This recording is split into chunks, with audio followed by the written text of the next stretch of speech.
I love it, man. I love it. I think they probably interviewed him 30 times, but they had initially interviewed him, I believe, when we were doing the Phillips pod with him, and I had said I was really excited about the potential of him being a head coach, and then they went out and talked to literally anyone that coached basketball at any level after that, and I think they hit up my old high school coach.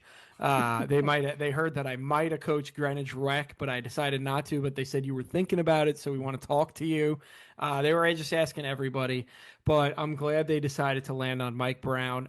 When he got fired from Sacramento, much like Mike Malone when he got fired from Sacramento, we don't know what the fuck they're doing over there. I really didn't think it was fair. I thought he did an excellent job. He had won Coach of the Year before that. Obviously, all those years in Cleveland previous to that, taking LeBron, a young LeBron to the NBA Finals, and then getting a lot of experience in between on some great coaching staffs. I mean, he was on that Golden State Warriors staff for what seemed like most of their run. So Yeah.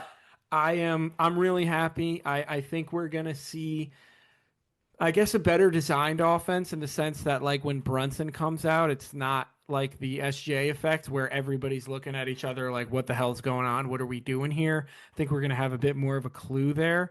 And again, to lead into the signings, like, if you're not going to go out and get Giannis, which he's not there, and KD wanted to go to Houston, I'm ecstatic about everything that's happened. It took a long time to get here, but I am really happy with what they've done.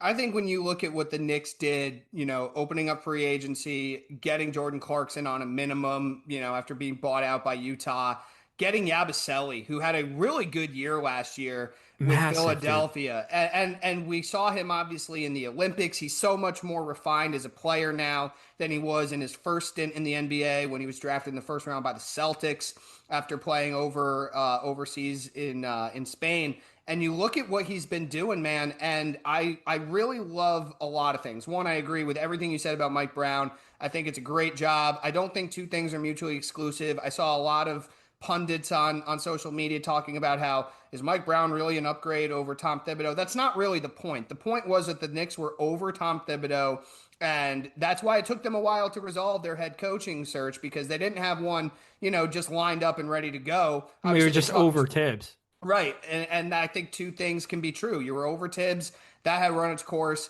And now you bring in Mike Brown, who I just don't think anybody can be upset about for all the reasons that you detailed. He's a very accomplished head coach, has a lot of success in this league. I think he's gotten a little bit better as a coach, too, having spent that stint in Golden State, learning about practices a little bit better, having a little bit more modern offensive approach, as well as still being really at the crux of his essence, a defensive guy.